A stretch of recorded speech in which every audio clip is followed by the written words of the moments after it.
Hi, Jacob.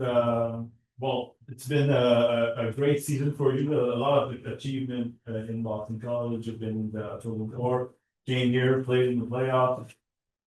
I mean, what do you make of this season? How can you maybe explain your progress in during the season overall? Yeah, I mean, it's been a wild ride. I didn't, know if I'd be playing hockey till June. I haven't done that very often in my career. So, super fortunate for the wonderful people and places that I've been here. And I'm looking forward to, being up there more. Next question. Actually, we touched on it after the game. Charlotte was really fresh after the loss, but when you feel you learned the most in this, what you call it, wild ride? Yeah, I mean, there's not just one thing. I think, since stepping into pro hockey, it's, so different kind of away from the rink than, at school, I think just the aspect of, this being your life 24/7, instead of being a student. So, as much as I'm still taking classes now, it's just, every single day showing up to the rink knowing that, you have something to give and to give this team and the organization. And, if you give anything less than that, then not hurting yourself, you're hurting the team. What do you want to focus on this summer? Yeah, I mean, this summer, I think there's a lot of aspects I want to improve on. I think a lot of stuff that I've learned here, off the ice of, how to just approach your, day to day with, how much you should skate, what you do in the weight room, just stuff like that, when you show up for camp, you're ready to go. And, there's no different in going here, just be ready to go. Same answer. In the same lane as Simon Olivier. What did you see from those pro games that you played at the end of the season that you might need to work on this summer, say, to be ready at the start of next season?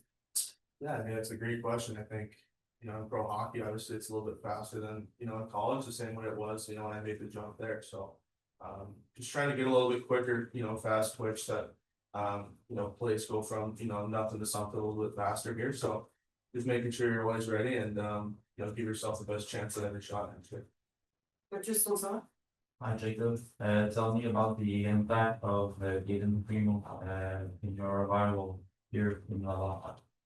It was great. I think, we have a bunch of mutual friends and coaches, and right away when I first got here, he was super grateful and helpful to me to just be a part of this run.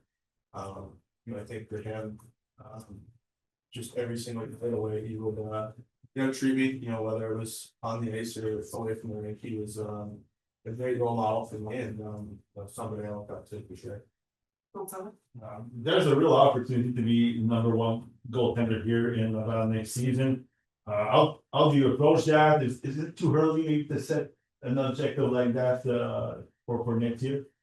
Yeah, I mean, I haven't really put too much thought into, what next season looks like yet. I think next season obviously just ended, pretty recently. And for me, it's just taking the feedback I'll get here and applying it to my summer that, when I show up for camp, I can be the best version of myself then. And look at that.